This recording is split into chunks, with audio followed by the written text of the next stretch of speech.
Glory Days, a new summer series here on Sky Sports. We're looking back over some of the season's great triumphs. Milan's gallant charge to the title in Italy, for instance. Liverpool's FA Cup success. Hibernian's Skol Cup win. And we're starting here in Scotland at Glasgow Rangers. And this, Andy Gray, is the definitive of glory, I think, isn't it? Yes, I think it's fair to say, Richard, that this must be the most impressive trophy room on these shores, and arguably one of the most impressive in Europe. It really is, when you see it for the first time, I think something that you'll never forget. And I think you were a bit awestruck when you stepped in here, weren't you? You're not kidding. I mentioned Walter Smith at the top of the show, his first full season in charge, a year when he stamped his own personality on the club. That was, I think, Walter's biggest challenge. I think he wanted to do that more than anything. Following a man like Graham Souness, tremendous personality, big name in world football. Walter was a name in Scottish football only, basically, and I think many people south of the border at times thought, Walter who? I don't think anyone thinks Walter who now. And if you'd asked him at the beginning of the season what he wanted to do, that would have been it. He also wanted to do, I'm sure, something that no Rangers manager has achieved in, 14 years. He did that, and I think that's a measure of the man as his own manager. Well, let's have a look how the season opened for Rangers. St Johnstone were the visitors here at Ibrox, and they got a good hiding.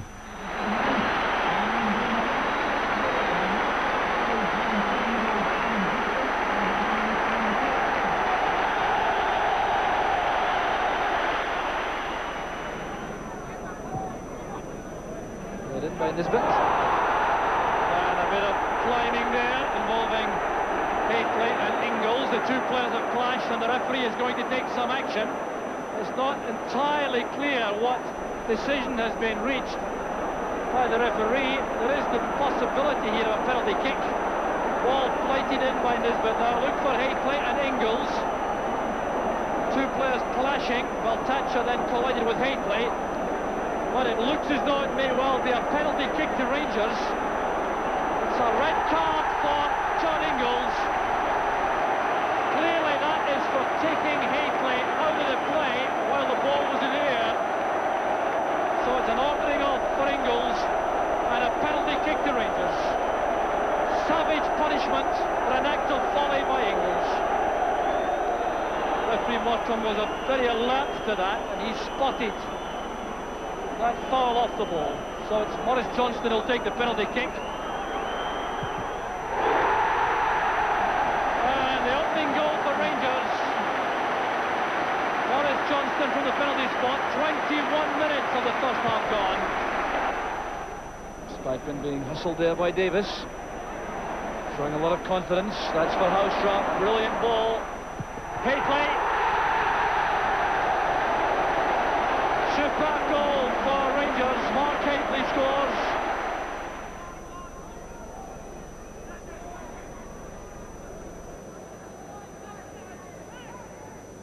Near post ball from Haustra. Headed away by Turner. There's Trevor Stephen. And some activity again inside the penalty box off the ball. And the referee, Les Mottram, has given another penalty kick to Rangers. Well, Mark Traynor holding his head in his hands. Wasn't abundantly clear which infringement caused the problem, but referee Mottram again was so close to the play, he had no hesitation. And he's ensuring the penalty area is completely vacated for this penalty. This would surely tie it up for Rangers. Mo Johnston, a chance for his second of the match, and Rangers third. Here's Johnston. Totally convincing. A second penalty kick from Maurice Johnston. Just 2 minutes into the second half.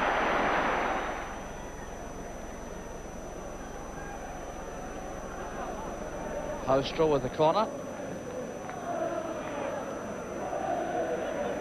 David Robertson retrieves the ball for Rangers. Reid Ferguson available just inside, trying to set himself a shooting chance. Oh, that's brilliant play from Ferguson. A goal of genuine quality and hugely enjoyed by the Rangers supporters. There's McVicker and now Traynor. Moore waiting with the ball, almost lost it there as Spikeman. Fine tackle there by Stephen. This Houstra. That's for Hateley. He's onside. The great chance for Hateley. Superbly finished.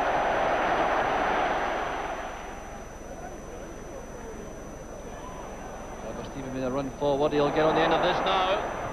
And Baltacha cut off the cross.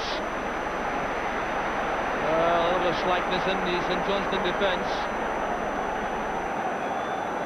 Very difficult to maintain concentration at this stage. There's just over a quarter of an hour left. 5-goal deficit. And there's the header from Hateley. That's the start for Mark Hateley. Closing on the header from the corner. 6-0, Andy. Goals there for Hateley, for Johnston. No sign of Ali McCoist. No, I think that was maybe not a surprise. I know Walter Smith was a big admirer of Ali's, but he decided to stick with the duo that finished the season so well, and that was Mo Johnston and Mark Hateley. But what a magnificent start for the new manager. They were expected to beat St Johnstone, to be fair, Richard, at home, but they did it quite emphatically. First serious test of the season. That was against Hearts. Didn't go as Rangers would have liked. Let's have a look at it. Nice little touch by Hateley. Away by Tosh McKinlay. Hateley in there again. McLaren sticking well to the task.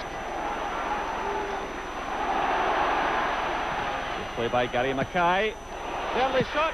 The ball's in the net. A sensational goal for Hearts. Scott Crabb. 1 minute gone here at Tynecastle. Andy Gorham. Well, he just can't believe it.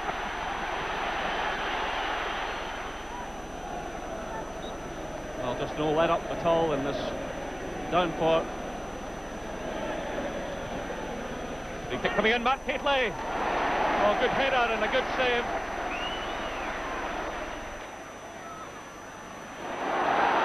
Good play by Crabb. Robertson.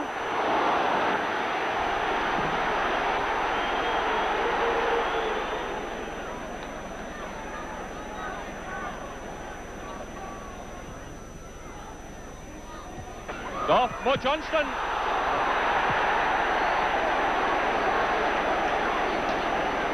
Well, Johnson can't quite believe it.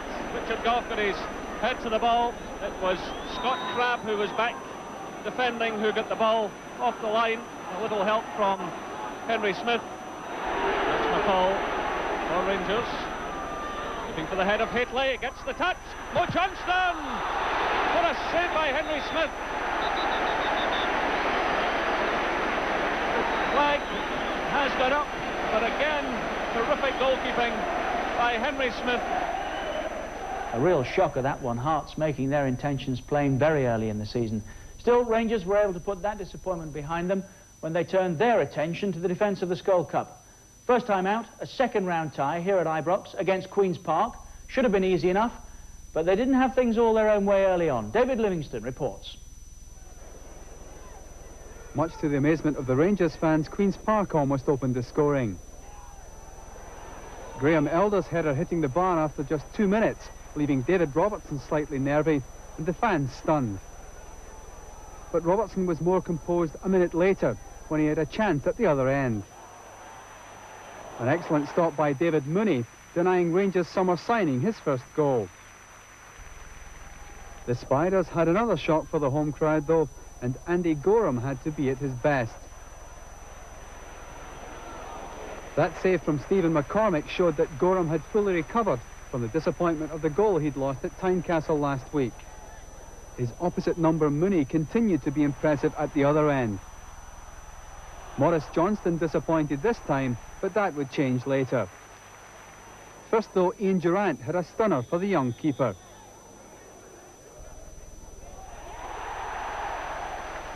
Durant back to his best, and everyone's delighted. The same player involved in the second, combining brilliantly with Gary Stevens to set up a classic Johnston finish. Durant again involved for the third, taking a fabulous pass from John Spencer, and once again Johnston clears his marker and beats the goalkeeper. In the second half, Nigel Spackman, who'd been having another outstanding match in midfield, moved forward to score the fourth. Nigel's average is 1 goal a season, so he's looking good for a record year. The 5th could have come from this clever move, but Gary Stevens' first touch let him down. And he's well blocked by Mooney. Another flowing build-up from Rangers set up an uncharacteristic miss from Johnston.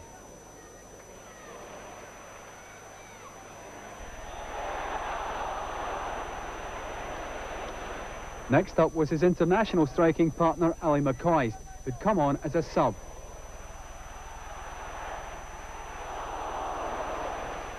Frustration then for the Ibrox fans' favourite player. And that was shared a couple of minutes later by John Spencer. Set up by Spackman, but a well-struck volley goes wide. More goals were to come though, sadly for Queen's Park, the 5th gifted by Alistair McCall and keeper Mooney. Johnston happy to take advantage with a walking pace finish before trying to console the young keeper, who'd allowed a blunder to spoil an otherwise impressive performance. Rangers hadn't finished, however, and that man Moe was ready to score his 4th.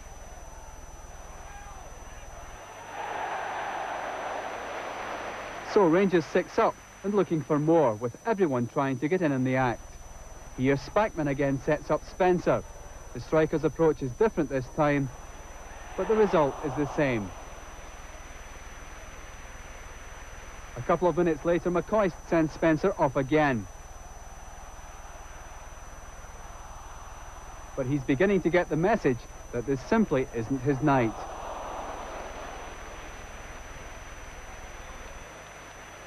Young substitute Sandy Robertson makes this powerful run and gives McCoist a chance to thrill the fans.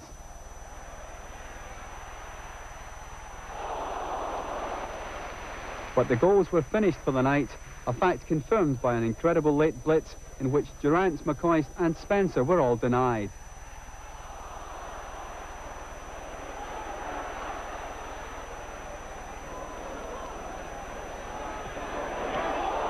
And even Johnston couldn't make it 7. Nevertheless, a fine 6-0 win on a night when Queen's Park coach Eddie Hunter said Rangers were on a different planet. Another 6-0, Andy. No problems. The defeat by Hearts. And one or two people there had suggested that Trevor Stephen might be missed.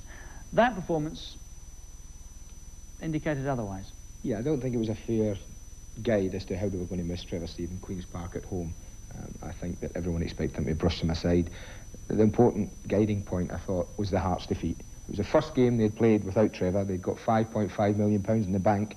What the Rangers supporters were wondering was, could he be replaced? And could he be replaced quickly? And that was a question that Walter Smith had to answer. Was he replaced? I think so, and I think that Rangers replaced him very quickly. I think they had quality players already on the books that could have stepped in. Trevor is an excellent player, Richard, very hard to replace pound for pound, if you like. That's why I posed the question, yeah. But there were players who could come in and do the job for Rangers that they needed until Walter decided to go out and spend the money on who he wanted. OK, you're watching Glory Days, the first in a new summer series here on Sky Sports, looking back on some of the great football triumphs of the last season. We'll be back after these.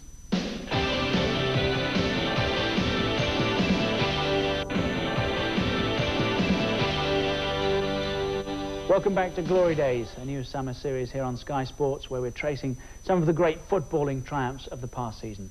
Rangers double season in this programme. More action now, the first Old Firm game of the season, August the 31st. It was across to Parkhead, where Liam Brady was in charge of Celtic for the first time in a fixture like this. These games are always a bit special.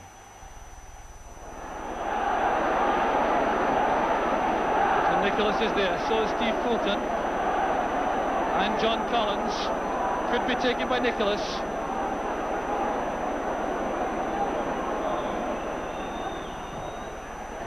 It's a fine effort by Nicholas. Excellent goalkeeping by Andy Gorham.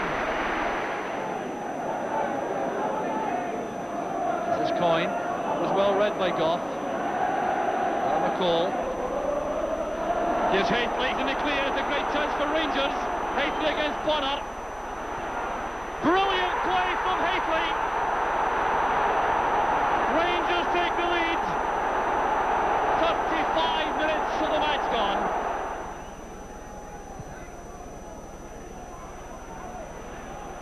Played on well by Hateley for Johnston. Here's Hateley again, switching to his left foot. It's a second for Rangers. It's Mark Hateley once again. And Pat Bonner is utterly dejected. Intelligent play there by Peter Grant, taking up good position. Gillespie still on the field with one boot. He's left his right boot deep inside the Rangers half. Making no effort at the moment to go and get it either. Johnston to Hateley, a chance for the third now. This could settle it for Rangers. Fine save by Bonner.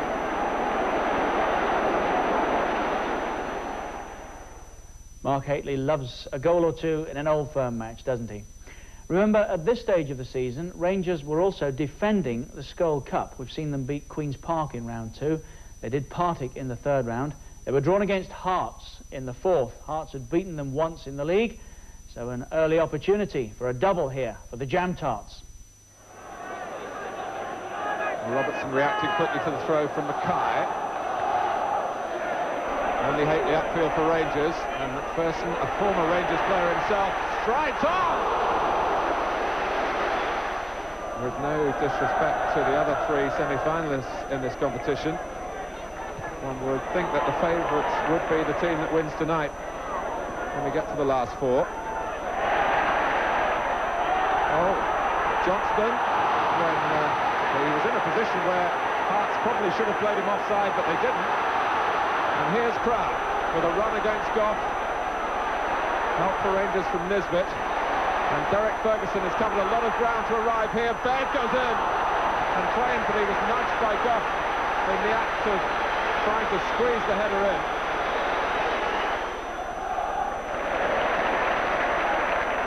It's back. David Robertson, it'll reach Hateley. Oh, it's a lovely touch from McCoy. It's a terrific goal for Rangers. And McCoy is back with a bang. In the 25th minute. Nisbet has come up to lend weight to the Rangers attack here at Houster's corner. On Hateley and Nisbet.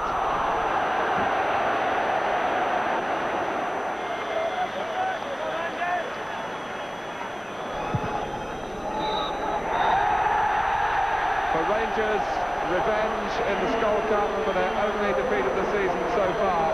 Ali McCoy getting the goal and a triumph for Walter Smith's selection and his number 2 Archie Knox.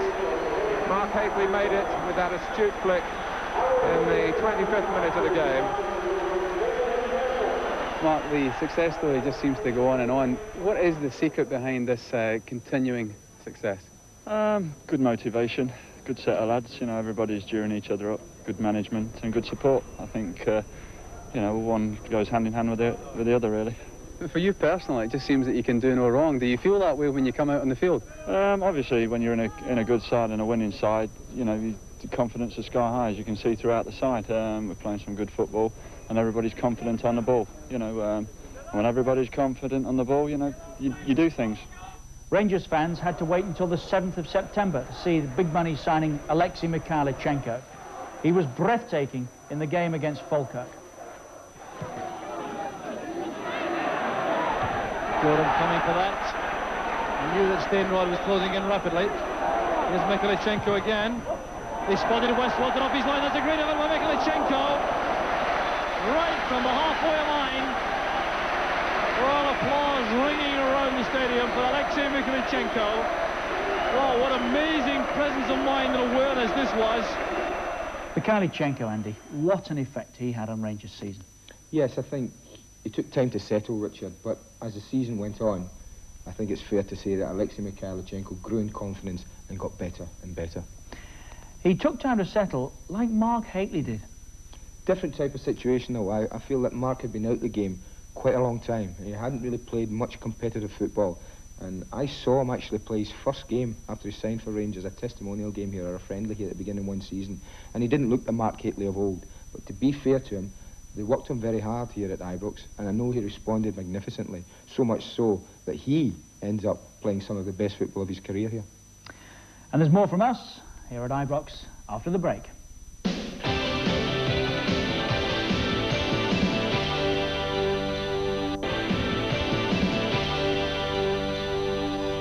Welcome back. Andy and myself here in the Rangers trophy room, which isn't short of some silverware. Tremendous domestic success down the years for Glasgow Rangers, but one cup winner side, they haven't really done it on a European stage. Could they this year? Coming up now, first round, first leg, European Cup tie against Sparta Prague, a night of mixed emotions. An anxious moment for Rangers early in their European Cup tie against Sparta Prague, as Ali McCoist is carried off with what at first looked like a serious injury. It was a shock for the Rangers squad in Czechoslovakia and also for the 500 fans watching the match back at the Edmiston club at Ibrox. McCoist recovered quickly, but there was a more serious blow a few minutes later when Sparta went ahead through a free goal from Nemec. The Rangers fans could only look on stunned as the Czechs celebrated, and for a time there were fears that matters could get worse, with gloom and doom beginning to set in amongst the supporters.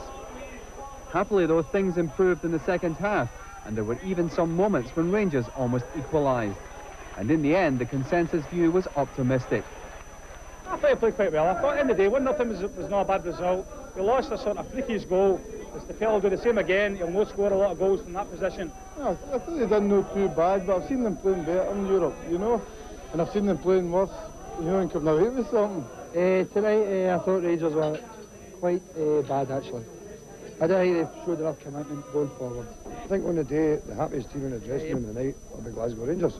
And I think that a couple of players maybe never played as well as everybody expects them to play. I think on the whole, Rangers have got nothing to worry about, and I think it was a good Rangers performance.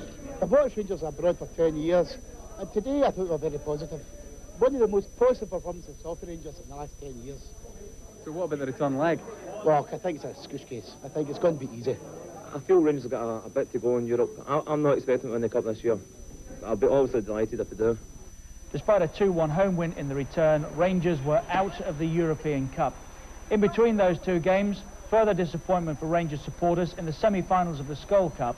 With Hearts, Celtic and Aberdeen out of the competition, Rangers played Hibs.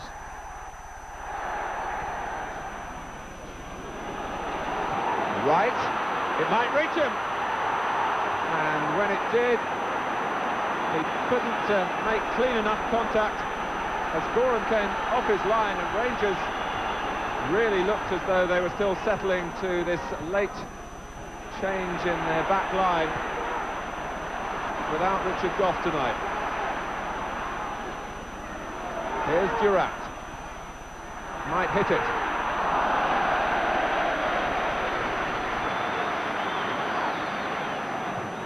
You do sense that the first goal is crucial. If Hibs were to get it, they would really have that stronger self-belief. But Nisbet tries to chalk it up for Rangers. Stevens. Taken well by Johnston. An excellent forward run from midfield by McCall. Halstra cutting in. Hates it at the near post, and the ball passes outside it. Rangers claim for a corner, but the decision is a goal kick. Well, this is a smashing through ball here from Nigel Spackman. Picks out McCall. McCall knocks it out to Hoostra. In the areas that we mentioned, we'd like to see Hoostra getting into the game. Knocks it across, and well, just slipped past the post. Close thing there. Across, looking at that again, Gordon, seeing totally the thought in Halstra's mind. One wondered whether he might have just had a fire-at goal. Well, I think he maybe carried the ball just a little bit too far there. Here he is again. And his angle wasn't good. It's on the ball here again. Oh, and Burris has patted it down! And Johnston nearly pounced on a most uncharacteristic error. But what a catastrophe that would have been. Well, this is incredible stuff. Hoyster slings a ball here right to the back post. He seems to have it. And I think he tries to head it clear. I think it was Graham Mitchell that came to his rescue. It's a corner when it should have been a catch. Halstra. Now Spackman. Out come Hibs. Rangers still have a lot of players forward. Nisbet. Well, it was an inventive try. In fact, it wouldn't have counted. Burridge was back on his line. Nisbet obviously trying to catch him off his line, but there was an offside flag up in any case. The referee has let the game go on because the ball's safely in Burridge's hands. That time, it was far from that a few seconds earlier. McGraw, who's chasing, and Gorham gets a fist to it, only as far as Weir. What will Weir do here? And Wright! It's a goal for Hibs. It's Keith Wright who scored it. With 28 minutes gone, and Hibs, who were panicking a minute or two ago when Burridge fumbled on his own goal line, have broken upfield and scored first in the Skol Cup semi-final. Well, there's a misunderstanding here in the Rangers back four. Andy Gorham comes out, never quite gets a connection with the punch that he hoped, and Mickey Weir takes his time and picks out Keith Wright, and 1-0 to Hibs. Gorham got to it, but the direction was just what Hibs wanted, and Weir looked up and saw where Wright was, and it needed contact here. A cool head, that was what Wright applied.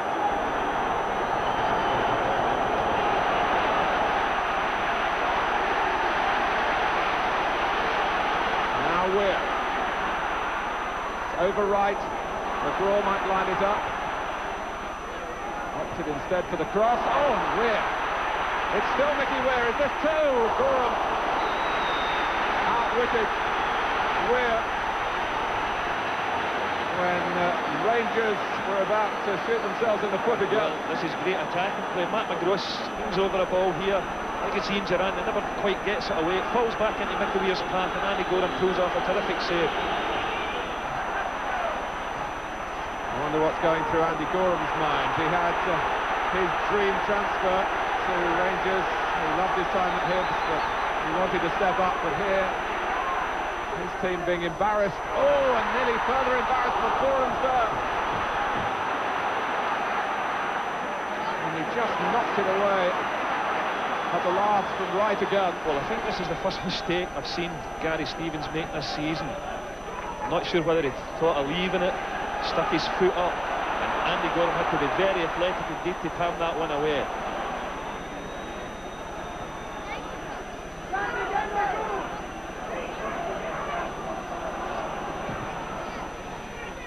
Haitley now trying to get away from McIntyre, and he isolated Hunter then. Johnson has the shot! Oh, it's been under the post!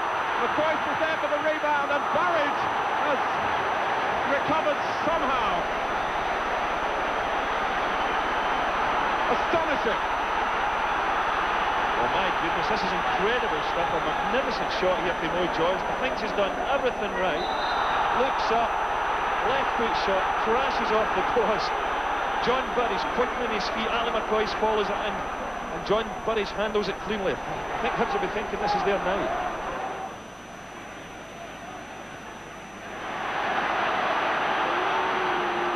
Here's Evans. Hamilton in the middle. And Evans! Oh. Well, he is going to let us know he's around.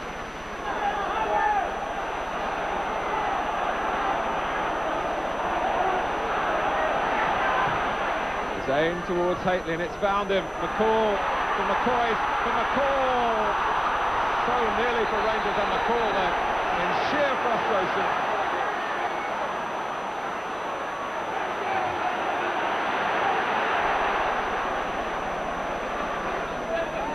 Mitchell. Evans again. Oh, what's more? Gorham acrobatically manufactured the save. 3 minutes to go. And it's right again, and Gorham's just held on to it. Otherwise, Evans would have knocked the final nail in the Rangers' coffin. The 90 minutes are up on my watch. And it's over! The Skol Cup has been full of surprises, but here at Hampden Park, the biggest sensation of them all, Rangers are out. Hibs, who've recovered from a calamitous time last season. 12 games unbeaten now, and this the most prized scalp of all. Andy, out of the Skol Cup, the savage blow really was going out of the European Cup in that fashion. Yes, I think for many years now, Rangers have been brilliant at home. They've won almost every trophy that is available in Scotland. I think what they want to do, what the supporters want, they want to be big in Europe again. This club's geared for that, and that's what they desperately want. But once again, they fell at the first hurdle, and that was a bitter disappointment to Walter Smith, because in all honesty, Richard, they didn't deserve to lose that game against Prague. Not many expected them to lose against Hibs either. No, I think that was an even bigger shock. I think everyone felt that that was the final. With Adrian Dunfermline contesting the other semi-final, everyone felt whoever won that game would actually go on and win the final. As it proved, Hibs did that. It was a night of frustration for Rangers. They did everything but score. But fair dues to Hibs, they'd risen from nowhere and got themselves into a cup final. And they worked very, very hard to do it. And, you know, Alec Miller deserves a lot of credit for that result. Well, there was an early chance of revenge for Rangers when Hibs came here still unbeaten in the October. The first half was evenly balanced in terms of possession. Rangers had good periods of pressure but couldn't make anything of their chances. Excellent defending there by Gordon Hunter and John Burridge, denying Dutchman Peter Houstra. But after that disappointment, a few minutes later, in another move started by Scott Nesbitt, Ali McCoist moved into a dangerous position for Hibs.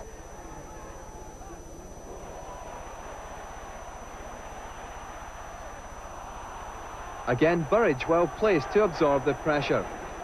Then in first half stoppage time, Hibs stunned Rangers with the sucker punch. Mickey Weir latches on to Brian Hamilton's long ball, and how's that for cool finishing? So Hibs won up at that crucial stage before half-time. In the second half, Rangers rolled up their sleeves and showed a real appetite for a game which was still well within their reach. Substitutes John Spencer and Chris Vinicum combined for this chance. Not Vinicum's best header, but a good sign nevertheless for Rangers. The commitment and skill of Stuart McCall in midfield was a crucial factor for Rangers.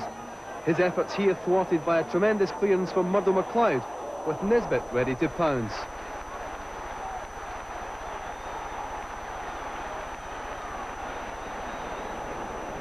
Hibs were still in the lead though, and they had chances to go further ahead.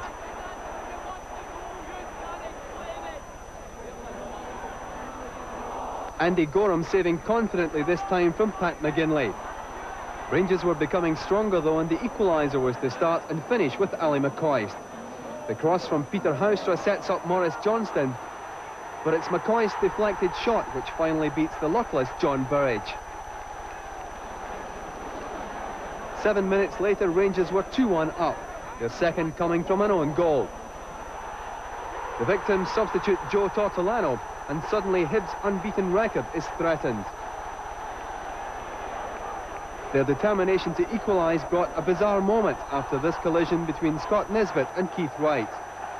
Hibs complained bitterly about not getting a free kick, and referee Douglas Yates booked Pat McGinley, Gareth Evans and Murdo MacLeod all at the same time.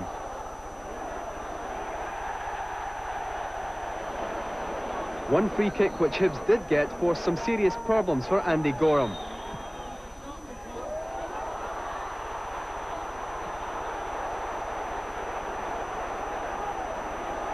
These were anxious moments for Rangers, and Hibs were finally rewarded with an equaliser 12 minutes from the end.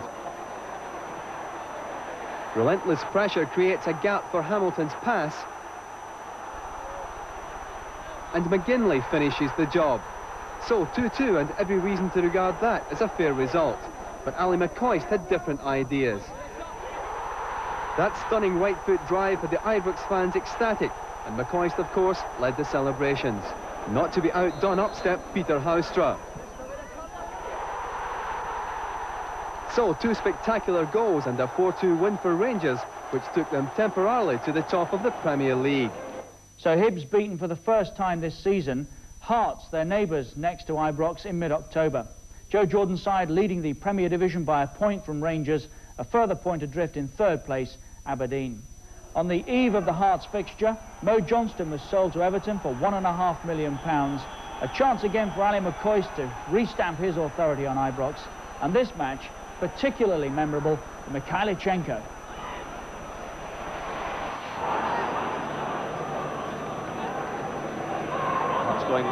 right into attack.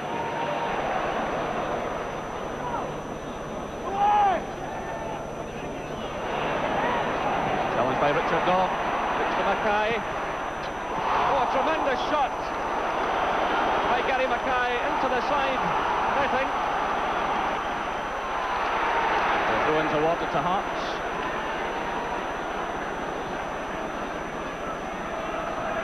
Mackay flipping it forward. Derek Ferguson through to John Robertson. Still Robertson. Well, Nisbet failed to cut out the ball at the last moment. Chance for Rangers to counter-attack. It's Mikhailichenko with Haitley and Mackay racing through the middle. Robertson coming in support. Haitley forward, looking for Mackay. Oh, some good defensive work there by Derek Ferguson against his old side. Here come Rangers again. It's Mikhailichenko. Great ball to Ali Mackay. Oh, a terrific save by Henry Smith, and it's swept behind by Crouch McKinley. Haitley being closely watched by Levine. It's Mackay. Lovely touch by Mackay to McCauley, trying to find the opening. Pursued all the way by Miller. Here's a chance for Morrow. And good brave goalkeeping by Henry Smith. But now it's Rangers coming forward. Gary Stevens. And the ball into the back of the net. Ali Mackay there, charging in with Gary Stevens providing the cross. Oh, what a time to score a goal. Gary Stevens with the throw. McCall trying the shot. Well, claimed for a penalty, but the referee rightly waving play on. The ball struck the chest of Miller. Here come Rangers again. It's Ali Mackay. Haitley leaving it. Mikhailichenko! Well, he does it at last.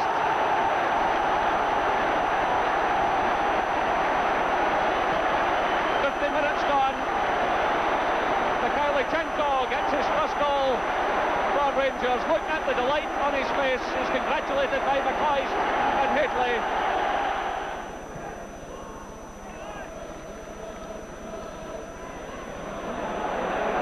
Goff clipping it forward. David Robertson. Haitley's in there with the header. It's off the crossbar and it's off the line by McLaren.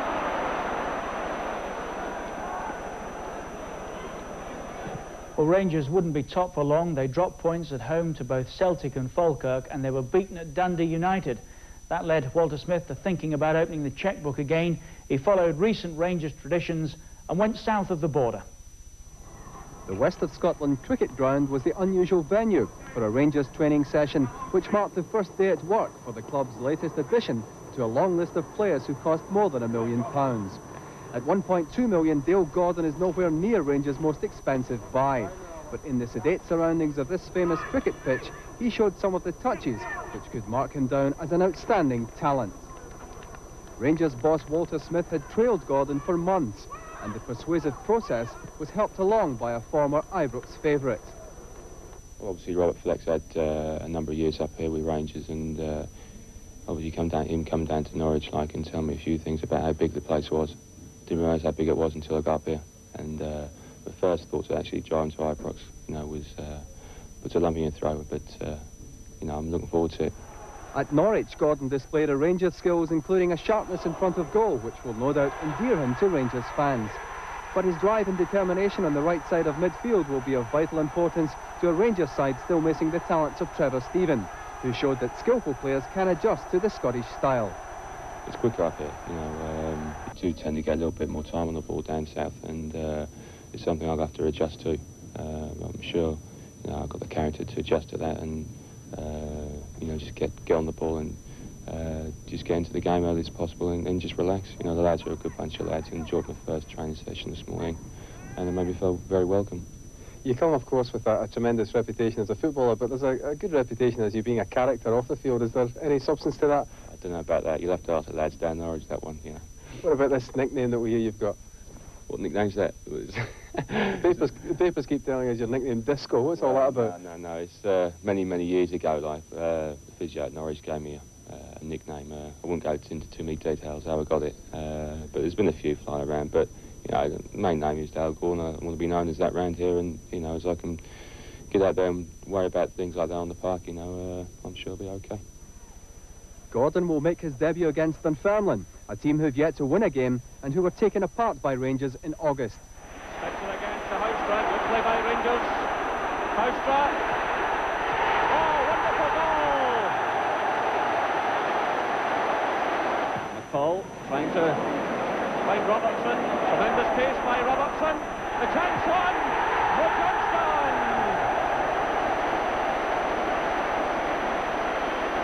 Here comes Robertson. And the ball shoot over the line from John Spencer. Yes, the referee awards the goal. Ferguson to McCoy.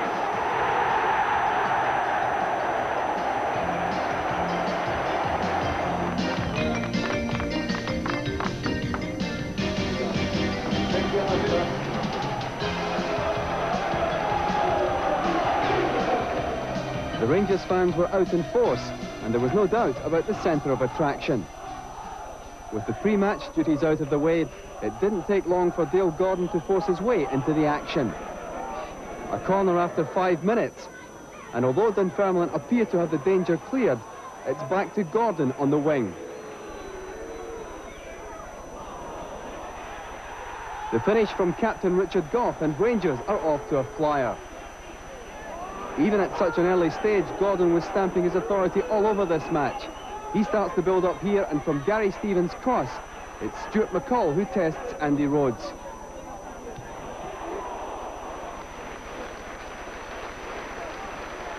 Rangers were totally in control, and their confidence produced some outstanding moves from deep in their own half.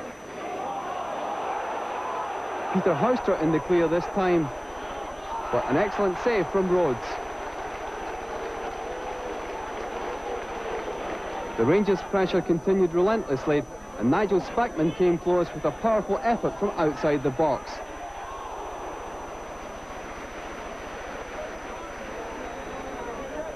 Given their possession and confidence, it's surprising Rangers didn't score the second until the half-hour mark.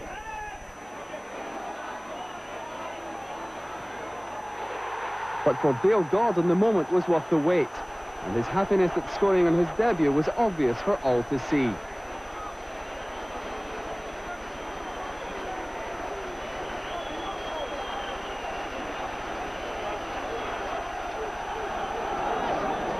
Dunfermline fans didn't have much to cheer, but this almost gave them a goal. Hamish French knocks the ball wide in one of the few incidents to cause concern for Rangers boss Walter Smith. 2-0 at half-time though, and in the second half Rangers picked up the pace once again. Mark Hateley coming close that time, with even better to follow a couple of minutes later. Another superb move from Rangers, and the provider from the wing is once again Gordon. No question about the Hateley finish this time, Rangers 3 up. To their credit, Dunfermline continued to work hard, and they forced a goal line clearance from Peter Houstra. From there, Rangers clear the danger and leave Dunfermline boss Jockey Scott wondering how to turn this game around. But Dale Gordon started the flowing move, which wiped out any faint hopes Dunfermline might have harboured about getting back into the match. The final pass from Houstra, and the rest is vintage Ali McCoist. So Rangers 4 up with half an hour to go.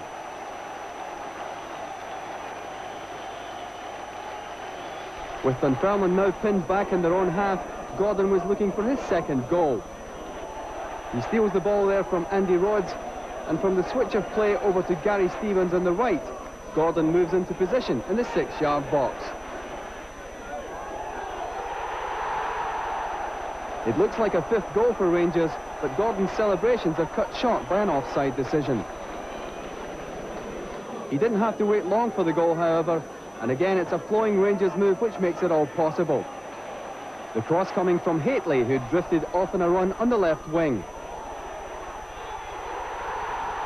A header this time from Gordon, and he's off to celebrate with the fans who are now sure they'd found a new hero to salute.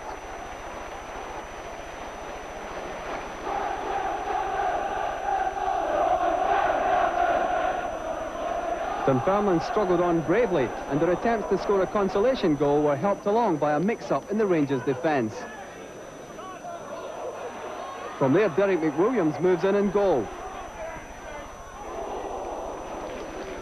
But nothing was to go right for Dunfermline, and after the final whistle, the Rangers' celebrations were centred on the new boy, who'd not only scored 2 goals, but who'd been totally involved from start to finish in his first game for Rangers. Well, I couldn't ask for a better start. I was nervous before the game, and obviously making a debut for Rangers is always going to be such a hard thing to do. But after they got the first initial 10 minutes over, and I banged the ball across for the goal, you know, it just settled me down a little bit, and I think that's what I needed. But to score 2 goals and having another goal disallowed, well, you know, can't ask for a better start. You were involved right from the start. Was that a conscious thing, or was it just the way the play went? Just the way the play went, you know, I felt as if we got behind their full-backs well. There was so much space behind the left and right back, and, you know, as well as just, you know, playing well on the right side, the left-hand side was working just as well. So we're knocking the balls in, and of course you got big Mark Haley up there who's going to win things for you, and it's certainly worked well today. It's evident from today's performance that you are right up and down that touchline. You're in your own penalty box. You're in scoring goals. There seems to be some confusion sometimes about how to describe you as a striker, a midfielder, defender. Yeah. What is your role in the team? Well, it's not any different to what I was playing for Norwich. You know, in Norwich they play a similar system, 4-4-2. You know, obviously my job with Norwich was to work the right-hand flank, and when players are out of position, to fill in for others. And it's no different. But when you're playing with players as, you know, as highly rated as what you are at Rangers, you know, that gives you an extra little bit of spark, and it worked well. It worked well, and I really enjoyed it. Just a few words about Maurice Johnston. How sorry were you to lose him? Well, nobody wants to lose a good player, and Maurice Johnston was a good player. And in fact, I thought, especially in his first season at Rangers, was an exceptional player. And it was a difficult decision to make. He found himself in the position that Ali McCoist was in the previous season, and he wasn't too happy at that, and quite rightly. I mean, he's an international player of standing, and he didn't like sitting on the bench, and that creates interest elsewhere. And when people make an offer for him, then we have to make a decision, and the decision was that we wouldn't allow him to go. Obviously it was an offer you accepted, but some people in Scotland look at the relative transfer values in Scotland and England. You know, they compare, say, Gordon Durie going to Spurs for 2.2 million, Maurice Johnston 1.5, 1.6 million, and they see a certain disparity there. Do you think there is a difference between the market in Scotland and in England and cross-border? I don't think there's a disparity. I mean, if you've got a player and you put a value on him, I think the fact that Gordon Durie moved from Chelsea to Tottenham, it's like somebody moving from, if it was possible, somebody getting transferred from Rangers to Celtic. I mean, you would obviously ask for far more money from one of your rivals, and especially if they're close neighbours and they're rival London teams. So I think that actually, you know, boosted the fee there. But no, that was the offer was made to us, and we accepted it. And I hope Maurice does as well for Everton as he did do for Rangers. Dale Gordon, Andy, good piece of business? I think so. For all the quality players that Walter Smith's possession at Ibrox, what he didn't have, I don't think, was a natural right-sided player. Dale Gordon gave him that option.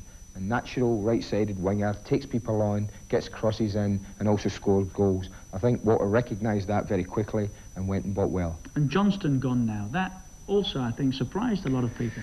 It may have done, but I think I mentioned earlier in the programme Walter Smith's admiration for Ali McCoist, and I think that was the main reason for me that he sold Maurice Johnston. He knew he could get £1.5 million for Maurice. He knew he had a ready-made player sitting there, blue through and through, in Ali McCoist, a proven goal scorer in the Premier League, and I think that was excellent business from him. Well, we've spent a fair bit of time in this trophy room. In a moment or so, we'll take you outside this magnificent Ibrox Stadium.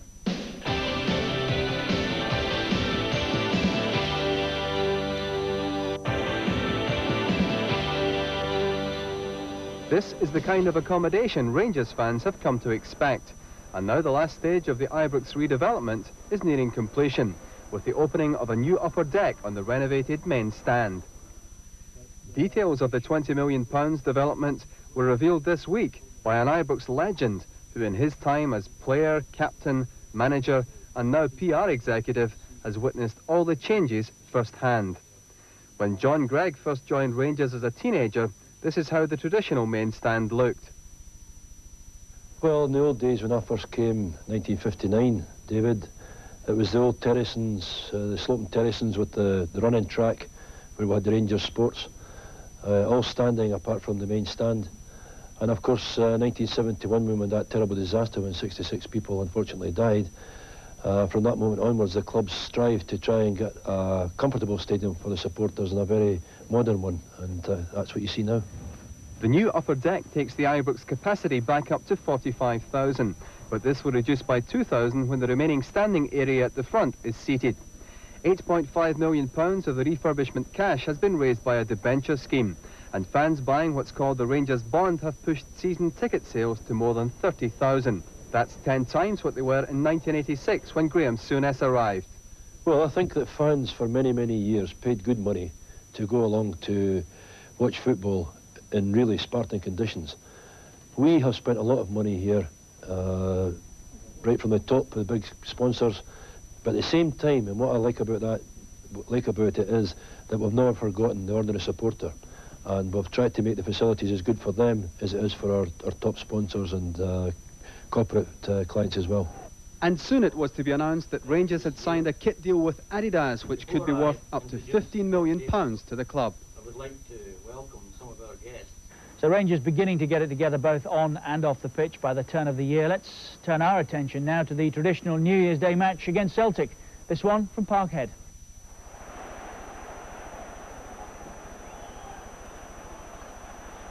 Celtic and Rangers rang in the new year with an Old Firm derby packed with goals and controversy. Mowbray's in trouble. Here's Hateley. This is McCoy to the chance.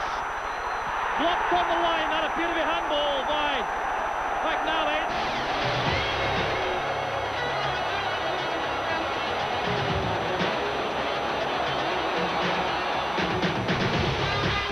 Here's McCoy.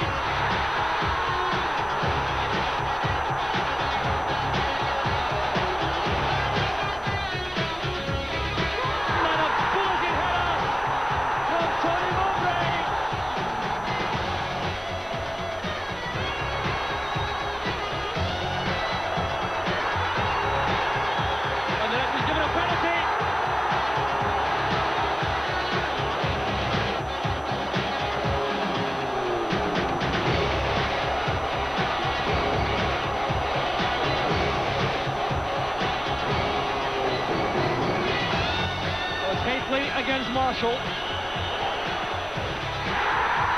Beautifully taken penalty kick. Rangers up back in front. That settles it. John Brown. So a vital 3-1 win for Rangers, which with league leaders Hearts playing in the evening, took them to the top of the Premier Division on goal difference. Vitally important. Puts us in the top of the league. It's a great result for us. It's never easy coming here. Old Firm games are typical. You can throw the form book out the window. It was a great game for us to win.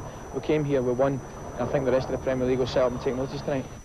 Another convincing win which kept Rangers on course for the league title. But remember, out of the European Cup, out of the Skol Cup, and now came the Scottish Cup, which Rangers hadn't won for 11 seasons. We reminded them about that time and again during the course of the year. What a draw as well at Aberdeen. Call. Here's Gordon. Ferguson goes to the near post. It's a corner again. And Mikalichenko, having wasted the previous one, will want to do better this time. Actually, David Winnie in the left-back position for Aberdeen settled down nicely. He's got in a very important couple of tackles here. And Aberdeen very slow to react to a short corner. Gordon with that trick over the ball, that's one of his trademarks. Goff's header. Smackman trying to keep the pressure on. And McCoist! Not a classic, but that scarcely matters for Rangers. And Ali McCoist, with his 25th goal of the season, has drawn first blood here for Rangers. Yeah, as you mentioned, Mark, they were a little bit slow to react to the short corner. Richard Gore is up for the set pieces, gets in at the back post there. Scott Booth heads clear. Gets knocked back into the box. You think Ali McCoist had just miscontrolled it here. Sticks out his left leg and it just trundles past Theo Snell does. We see it here again. You think he's miscontrolled it here. Who does it go in off? Ali McCoist just sneaks it into the post there. So far, so good for Rangers. Irvin. All three of Aberdeen's front players involved in this attack. And it nearly produced their best moment of the match. Hans Huelhaus stopped really in the act of shooting.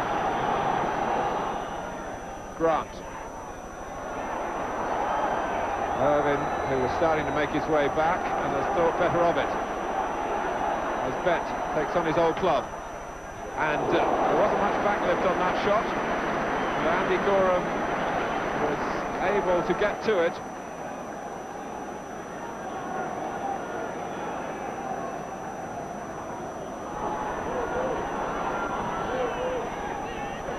But here's Mason. Is it going to be a dramatic finale? Irvin, wonderful stop by Gorham.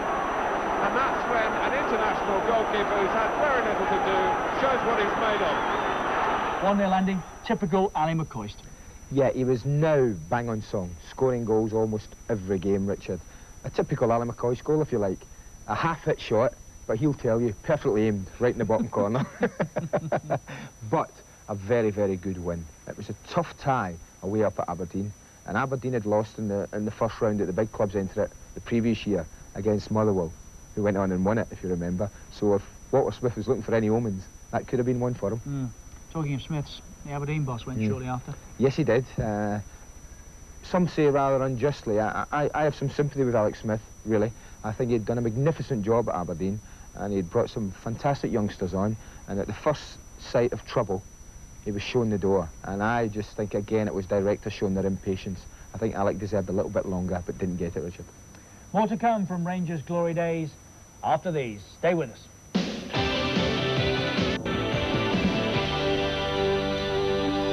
Welcome back. Plenty to come in this series over the next few days and weeks. Keep your eyes open for that. Milan's title charge in Italy, Hibs' Skol Cup success, Liverpool's FA Cup win. But it's Rangers in this programme, making progress in the Scottish Cup.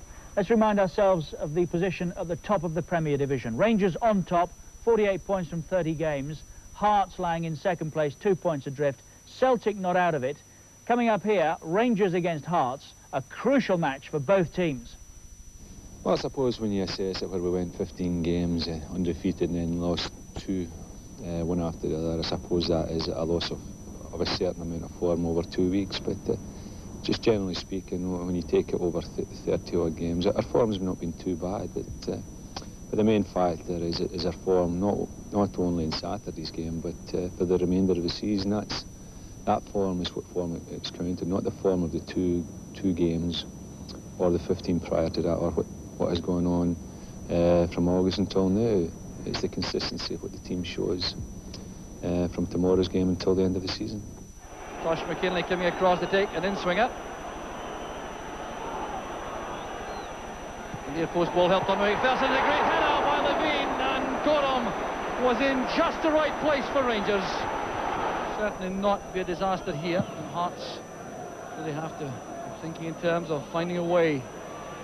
Get the ball past Andy Gorham. There's Paul Ryder with a good effort, and brilliantly saved by Smith. Top-class goalkeeping by Henry Smith.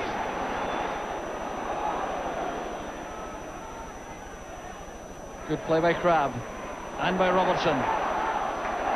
Looking up for support in the middle. Across the far side it goes, and a fine header by Ian Ferguson. Ryder helps it on. There's Gordon, back to McCoist! The goal's been coming, but it's supplied once again by Ali McCoist. The long throw caused the problem. Look at Rideout's part in this, he does well.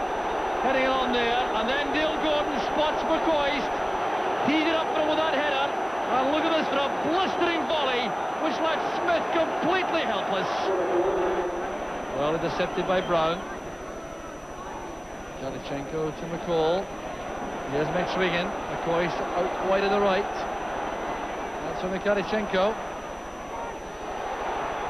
Pulling it back from McCoy.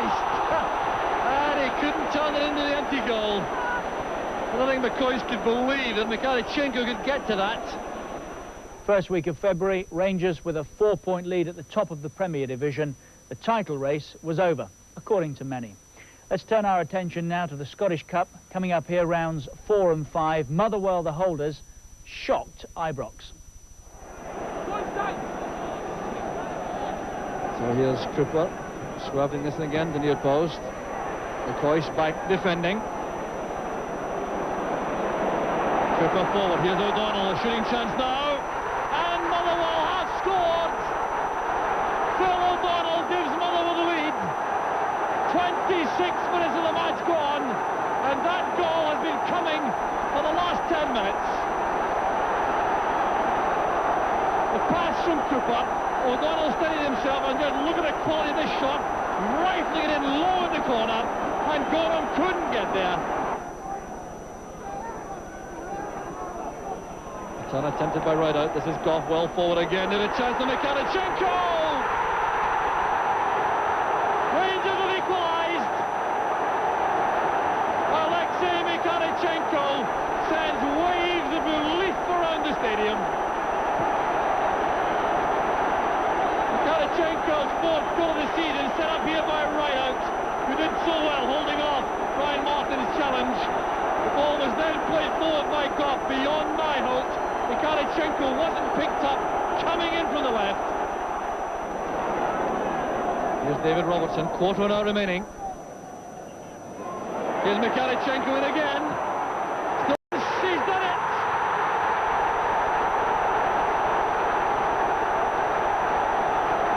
Sheer joy for Karichenko and these Rangers supporters.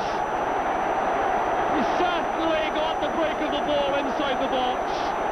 But he took full advantage. It is extraordinary given the success of Rangers on other fronts. They haven't won the Scottish Cup for 11 years. Halstra is giving St Johnstone a real headache, and the goal that's been on the cards has arrived from Ali McCoy.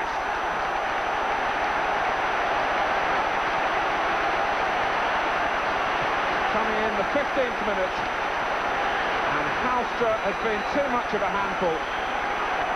Brown's come forward, McCoy's making a move, Goff coming late onto the scene, and it's Goff!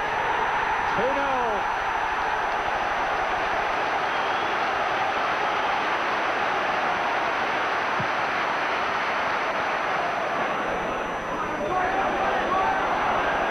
Stevens with time to take the extra touches.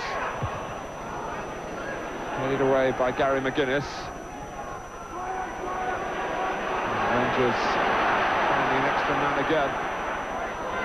And Haitley rise to this one, he does! And that is that.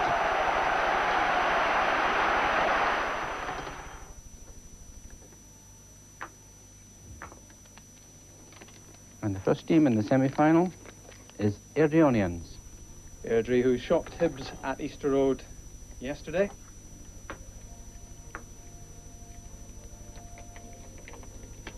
And they will play Heart of Midlothian.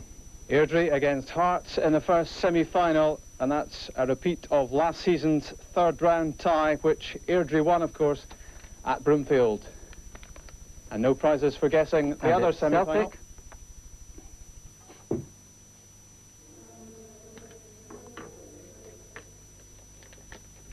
who, of course, will play Rangers in the other semi-final.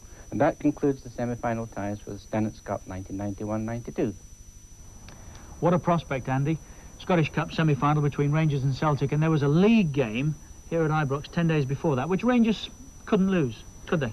Well, they couldn't lose, no. I think you're talking about having won the league. I think everyone accepted then that the league was beyond Hearts, we felt. Rangers had got too big a gap. They'd lost very few games in the league all season. Lots of people couldn't see them lose enough games to let Hearts back into it. But the one thing you don't do, Richard, is give up a game against Celtic if you're a Rangers player. The supporters just won't allow it. So there's no doubt that Rangers came into that league game wanting to desperately win it. Let's have a look at it. John Brown, forward looking for Robertson. Morris is with him all the way. The ball knocked one behind, says the referee. Mikhailichenko, Hitley. Well, some of the players appeared to stop there, thinking the ball had gone behind, but Robertson kept it in play. It's laid off by McCoy to Mikhailichenko, and there was Hitley's header.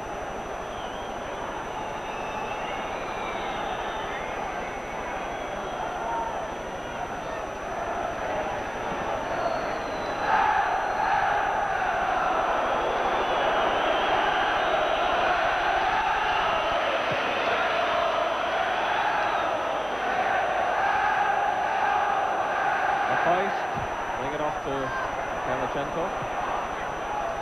Nice touch by Hitley to McCoy. Gary Stevens racing in. So it played the ball right across the face of goal there. What a chance for Rangers. Good build-up, good play by Ali McCoy. And there was Stevens, first time right across the 6-yard area.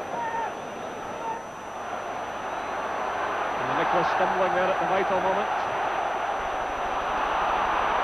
A pure ball there. Here comes Celtic. Charlie Nicholas scores a tremendous goal for Celtic. 54 minutes gone.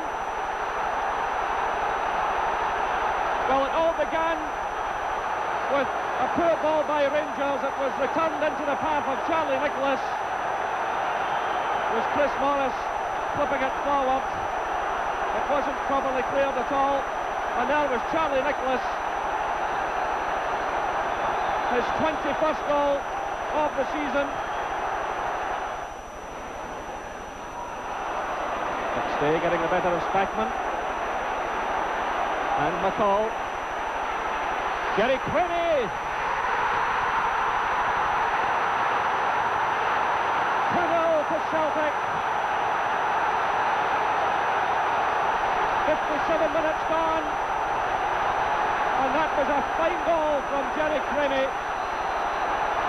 He just took his time and played the ball. But it was McStay who initially got the better of Spackman. Then he got away from McCall. He found Quinney, who had the confidence to step away from the defenders, and with his right foot fired it past Andy Gorham. Rangers 0, Celtic 2. First blood to Celtic. Let's turn our attention now to the Scottish Cup semi-final between the two. 10 days later, Celtic were on 12 straight wins going into the match. That didn't bother Walter Smith. I don't think any two matches between Rangers and Celtic are ever the same. There's nobody can predict the outcome. I mean, many media people for years and years have been trying to guess the winners of Rangers and Celtic games, and it's, I think, practically impossible to do. I just hope that we acquit ourselves a bit better than we did in a league match. We didn't play particularly well. In fact, it was probably one of our poorer performances of the season overall, and we'll be in there.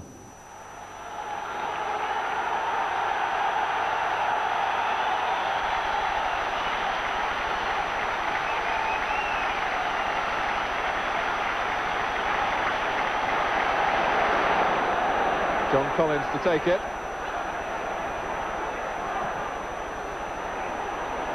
And it was John Brown who missed it.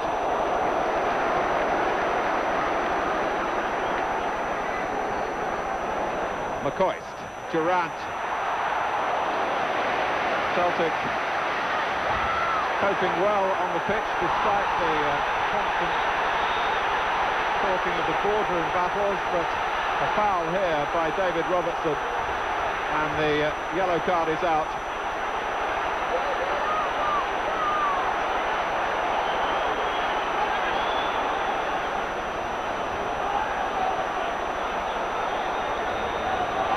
Well, David Robertson has got sent off for that. So, a sensational start, and Rangers are livid with the referee. Well, I frankly can't believe that decision at all. Only 6 minutes gone. I think when the ball was actually thrown out, the weather conditions held the ball up. David Robertson was indecisive whether to go to the ball. He then made his mind up, committed himself. I think Joe Miller's gone down, but as far as I'm concerned, that's a disgraceful decision. At Rangers addressing their challenge very positively. Here's McCall for Gordon, who's got space. Brown's in the centre. It's Durant's shot. And it's a very gutsy reaction so far to the loss of David Robertson. Oh, Goff almost came to him. It did to Brown, and then he took it away from McCall. Out by McStay. Hallstrom met it solidly for Rangers. McCall, Stevens coming in. Still Stevens. He claims the corner. He's not going to get it. I think Rangers will just be content just to see this half out, go and have a cup of tea, have a chat from Walter Smith, and then really just gird themselves for the second half. I'm sure Celtic will be going into a bit of a roasting from Liam Brady, so I'm sure that he won't be happy with the way, with the man advantage, they haven't got a goal. Well, Celtic letting McCall get away. McCoy! He scored! Right on the 45 minutes. Against all the odds. No wonder scenes of extravagant celebration. McCoist is almost in tears of joy and disbelief. The 10 men have taken the lead at Hampden Park. A lovely ball by Stuart McCall, just nicely weighted out. He takes it first time. He just gets a hand to it, Gordon Marshall. Very unlucky not to see that past the post. Good, cool play by Stuart. Goes to shoot, squares a lovely pass. Just adjusted his feet and a lovely finish inside the post. Just when I said that Rangers were content to sit out the first half, they come and score. Here's Craney. Well, John Brown was completely deceived by the flight of the ball. Joe Miller did pretty well to make any contact at all. Collins, Craney and Nigel Spackman sensing the danger and dealing with it.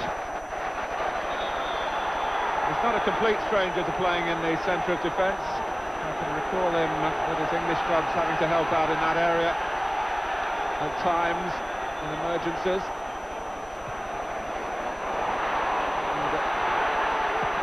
Oh, it's deflected against the post. O'Neill's shot.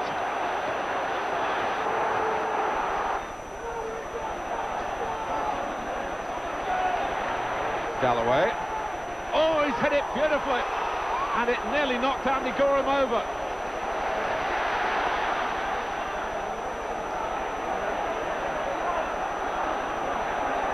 Boyd. Celtic looking to find the key here. McStay, oh, thudded against the bar, back off Brown, corner. O'Neill hit the post earlier in the half, McStay the bar now.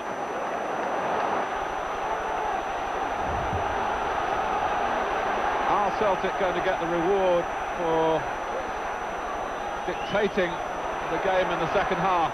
Galloway, oh, a phenomenal shot from a good 40 yards, and Gorham couldn't hold it initially quite cleanly, which invited the follow-up. Never write off Rangers. A sensational semi-final success. 84 minutes with 10 men to put the old enemy out of the Scottish Cup at long, long last, and into the 1992 final of the Tennant Scottish Cup.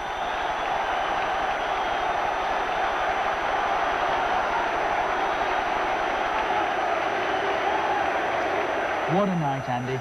It meant, well, you could see what it meant to every Rangers supporter. That was summed up in the pictures of Ali McCoist, wasn't it? Yeah, I think so. What drama the night produced, wasn't it? David Robertson sending off in the first 10 minutes. And I think that moment in time, Walter Smith must have thought, there we are again. We're out of the Scottish Cup. You don't play against Celtic in the semi-final with a man less. and can hope to achieve what they achieved that night. It was an unbelievable performance from the Rangers 10. They battled, they scrapped their way. They rode their luck, to be fair. Celtic, particularly in the second half. Yes, Celtic hit the woodwork 3 times. They had what I considered a genuine penalty claim turned down. And Ali McCoy had stole a goal in the first half, and you just felt that things were gradually going Rangers' way. And the longer the game went on, Richard, I just felt this wasn't to be Celtic's night. There was just something about the game. Balls were going straight to Andy Gorham. If they weren't going straight to him, they were hitting the woodwork. Everything about it was tending to say, this is Rangers' night, and that is the way it turned out. But take nothing away from Rangers. That was a fabulous performance.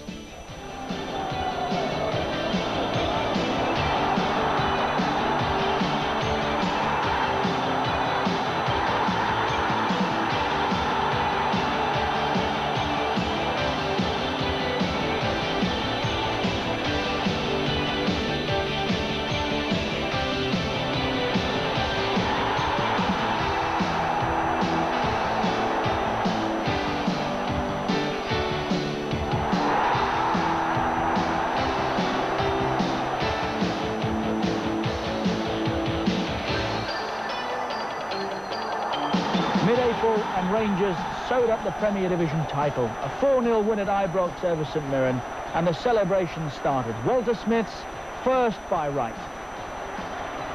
Rangers 4th in a row. Coming after the break, the Scottish Cup final.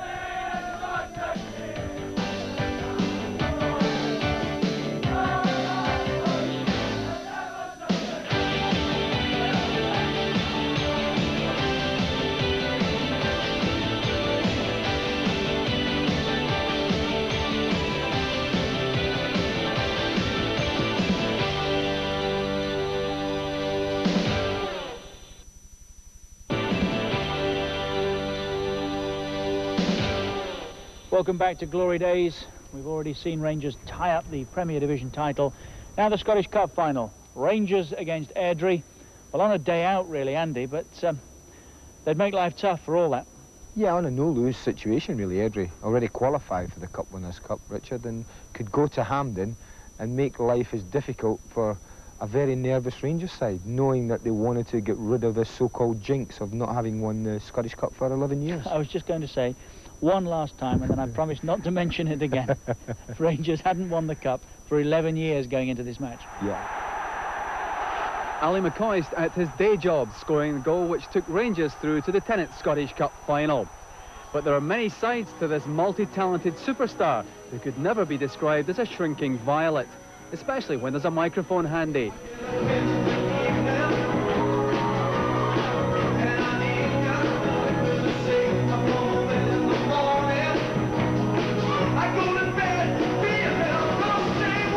This was Ali Springsteen stretching his vocal cords in the build-up to the Cup final, after being voted Player of the Year by readers of the club newspaper Rangers News. It's just one of the many awards Scotland's top goal scorer has picked up in the last few weeks, and he's obviously on song.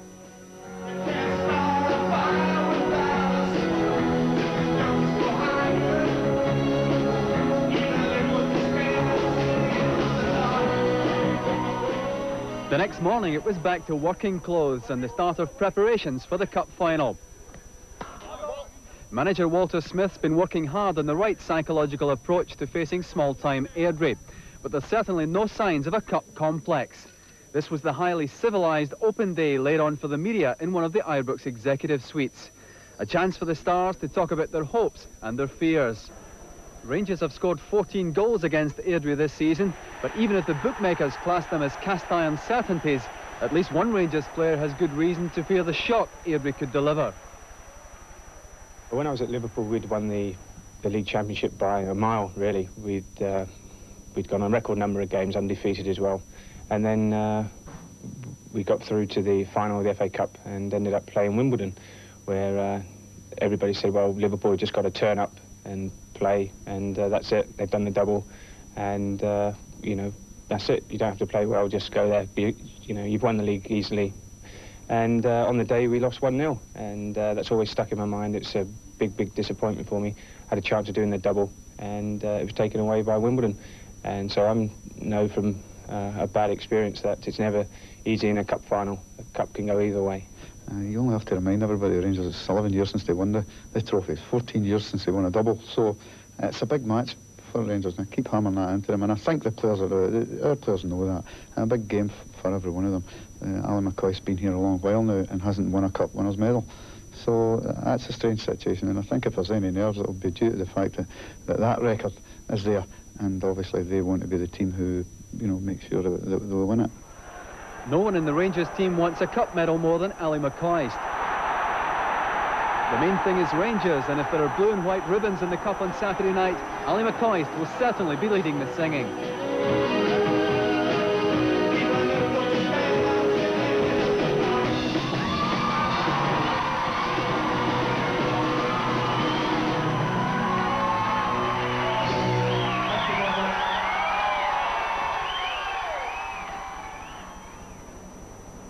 Writing Adrionians backwards isn't exactly a piece of cake, but it's nothing compared to the task facing this little team on Saturday.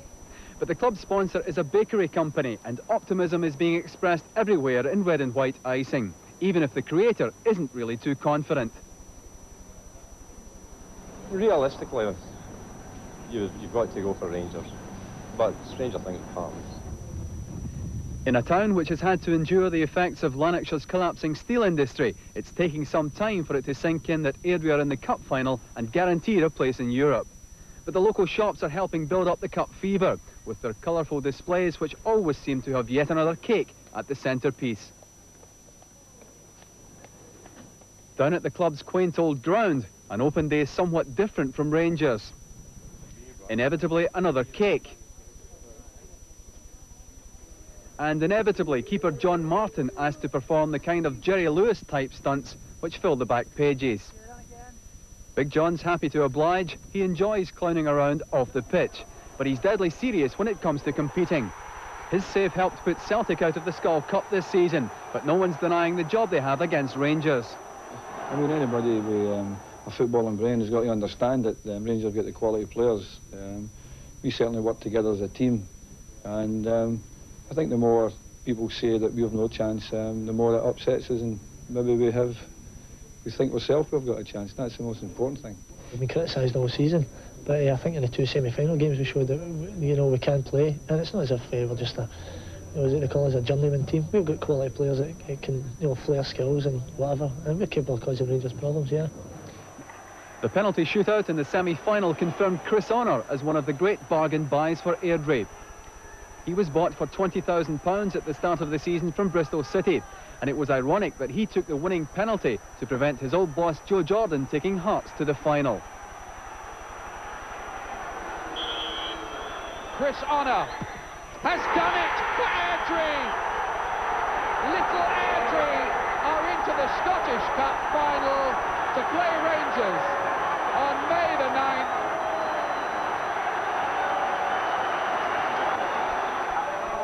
On Saturday, I think I'll probably be picking up Adam McCoist, so I'll be doing a man-to-man marking job on him.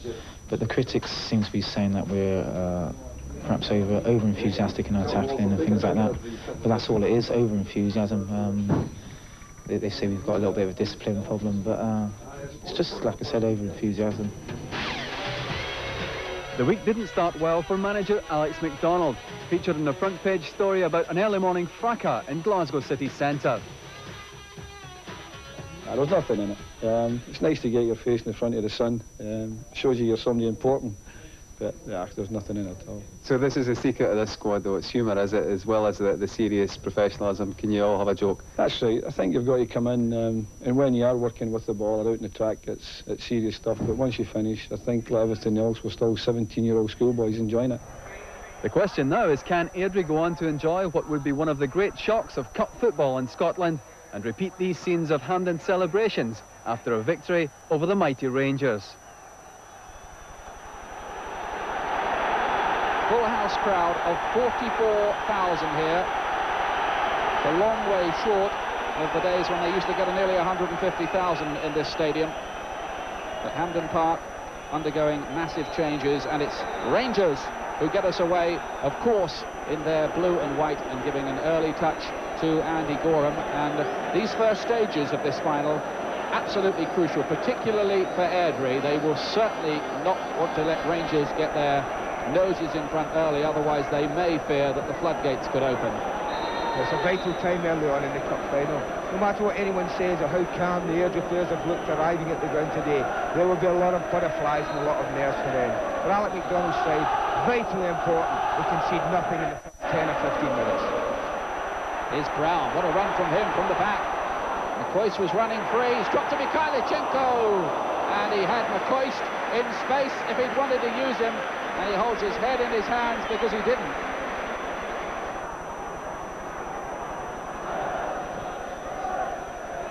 Caesar getting in well. He started well at the back there, Gus Caesar, for Airdrie. Lawrence.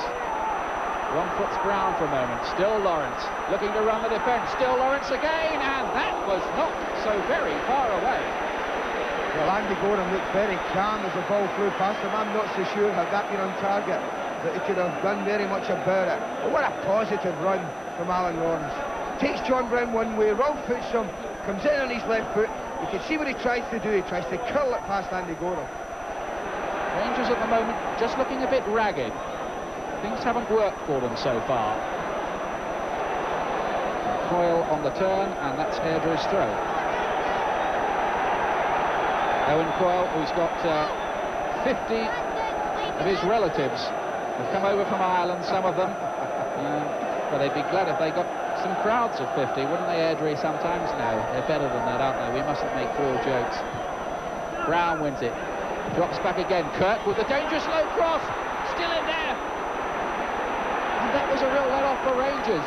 Out again, Boyle. Boyle once again. Airdrie now turning the screw a little bit, and Rangers were living exceptionally dangerously. Well, it was a real chance for Airdrie. The long throw caused all the confusion, and it came back to Davy Kirkwood. You see here, John Brown heads it clear, it comes back to Davy Kirkwood. Rangers got enough players to deal with it. A little tummy there from Evan Balfour, and he just can't finish it off.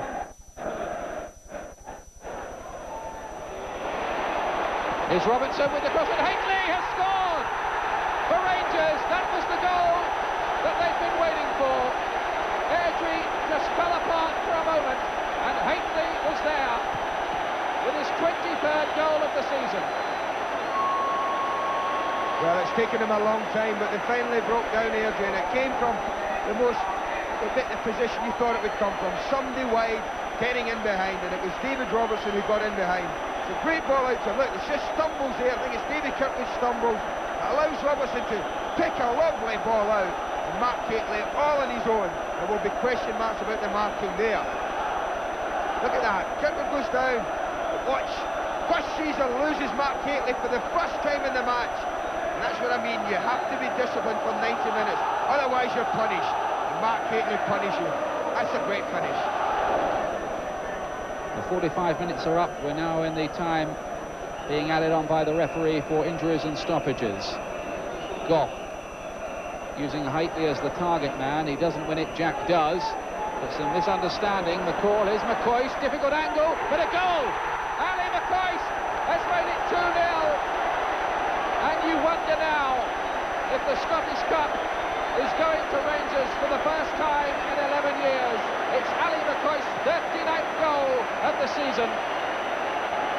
39th goal, and a great finish, and not his strongest foot. But again, Airdrie had the chance to clear the danger. I think it was Paul Jack, as you see. I don't think it quite cleared. They've got a chance here as it comes out. They get a little mix-up. Stuart McCall shows great vision. Picks out McCoist, and this is a difficult angle. Perhaps the keeper could have done a little bit better, but it does. I think he just find here, if we watch from this angle, the thing that poses a problem, it bounces just in front of him. Hits it, bounces there, and it just deceives John Martin. What an end to the first half. Well, has Ali McCoist struck the killer blow? Wasn't enough for brave Airdrie, and Rangers have done the double. It's Airdrie 1, Rangers 2. Rangers, Andy, with their hands on the Scottish Cup at last. Yeah, they were absolutely delighted, Rich. I spoke to most of the lads in Walter after the game. They were a bit disappointed in the manner they won the game. They wanted to win it in style, but I think the most important point was they desperately wanted to win it. They achieved the double then for the first time since 1978. Great stuff. Walter Smith's double. Yes, definitely. You mentioned in the beginning of the show you wanted to stamp his personality on Ibrox. I think he's done that. He's no Graham Souness by any stretch of the imagination. He's a more amiable type of character than Graham. A bit of a gentleman, if you like. That's taking nothing away from Graham Souness, of course. But Walter, this is his Rangers now. This is Walter Smith's team. His team.